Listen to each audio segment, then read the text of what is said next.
வணக்கம் நண்பர்களே. இப்போ பாருங்க, இந்த தோப்பில் விளைய தேங்காய் நான் கையில் பிடிச்சி வச்சிருக்கேன் பாருங்க. இது எங்கே இருக்குன்னு கேட்டிங்கன்னா, தென்காசி மாவட்டம் கடையம் அருகிலே 4 கிலோமீட்டர் தொலைவில் இருக்குது. மீனாட்சிபுரத்தில் சிவசேலத்துக்கு போகிற வழியெல்லாம் இருக்குங்க. அருமையான ஒரு தோப்பு, 14 ஏக்கர் பார்க்க வந்திருக்கோம்.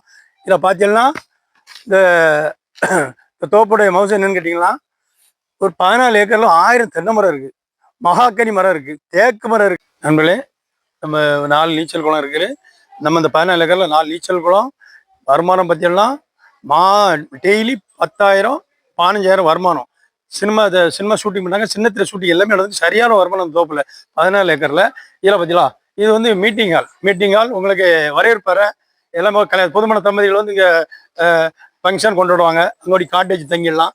அங்கே சமையலறை இருக்குது, சகல லெட்டின் பாத்ரூம் சகல வசதியோட இந்த 14 ஏக்கர் விற்பனைக்கு இருக்குது. வீடியோ பிடிச்சுன்னா லைக் பண்ணுங்க, சப்ஸ்கிரைப் பண்ணுங்க. தண்ணி எப்படி விழுந்துக்கலாம், தண்ணி வத்தாத ஜீவநதி, அருமையான கிணறு, பெரிய கிணறா இருக்கு. காமி பாருங்க, இதுல 1000 தேக்கு, 1000 மகாக்கனி மரம், 1000 தென்னை மரம் இருக்கு. வாங்க அடுத்தடுத்து போவோம்.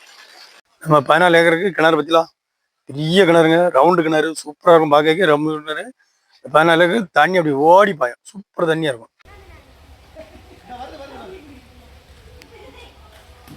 இப்போ தோப்புக்கு பின்செல் வந்திருக்கோம்.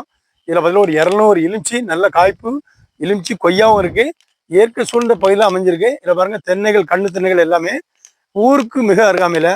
சரிங்களா, மழை பாருங்க, இயற்கை சூழ்ந்த பகுதி. மழை பெஞ்சினா மேலே வந்து அருவி வரும். ஆமாம் நம்மளே, இந்த 14 ஏக்கர் தோப்புக்கு பாருங்க, அருகாமையில் ஃபுல்லாக ஊருக்கு அருகாமையில் நம்ம 14 ஏக்கர் தோப்பே இருக்கு. வாங்க அடுத்த சுற்று. நம்மளே கொஞ்சம் பெரிய வீடியோ ஸ்கிப் பண்ணாம பாருங்க.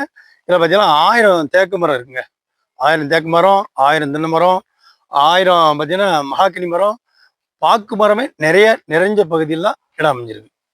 தோப்புக்கு மிக அருகாமையில் 2 டேம் இருக்கு. கடனா நதி, ராம நதி. அது மட்டும் இல்லை, பெரிய கால்வா ஓடுது, பெரிய ஓடை இருக்கு, குளம், நம்மளை சுற்றி குளமும் இருக்கு. அவ்வளோ தண்ணி செழிப்புள்ள ஏரியாவில் தான் நம்ம தோப்பு 14 ஏக்கர். காட்டேஜ் அருகாமையிலே சமையல் ரூம் இருக்கு. இங்கே வார மக்களுக்கு சமைச்சு கொடுக்க தனியாக ஆள் இருக்குது. எல்லா சமையல் ரூம் இதெல்லாம் சகல வசதியோடு இருக்குது. நம்ம தோப்பில் இதெல்லாம் பிளா எவ்வளோ காய்ச்சல் இருக்குது. இது மாதிரி நிறைய பிளா இருக்குது. மேலே வந்து காற்றோட தங்கிறதுக்கு மேலே வசதி இருக்குது. நண்பர்களே, இப்போ நம்ம இடத்தெல்லாம் பார்த்தோம். இப்போ காட்டேஜ் பார்க்க வந்திருக்கோம். இந்த காட்டேஜ் என்னன்னு கேட்டிங்கன்னா 7 காட்டேஜ் இருக்குது. இதில் பார்த்தீங்கன்னா பிளா வந்து 7 காட்டேஜ் இல்லை பிளா மரங்கள் சுற்றி தோப்புக்கெல்லாம் இருக்குது. அந்த 7 காட்டேஜும் நான் உள்ளே போய் காமிக்கிறேன், ஒவ்வொரு ரூமாக காமிக்கிறேன். காட்டேஜுக்குள்ளே வந்திருக்கோம். கிட்ட பற்றிலாம் இந்த குடும்பமே இங்கே தங்கலாம். இப்போ புதுமண தம்பதிகள் இங்கே வந்து ரிசர்வ் கொண்டாடி ஒரே இருப்பெல்லாம் வச்சு அவங்க தங்களுக்கு வசதிகள் எல்லாமே இங்கே இருக்குங்க. இது இன்னும் ரூம் இருக்குது. இன்னொரு பெட்டு, இது ஒரு குடும்பம் மட்டும், அதாவது கணவன் மனைவி தங்க மாதிரி குடும்பம். இந்த கடையில் லெட்டின் பாத்ரூம் சகல வசதியோடு இருக்குது.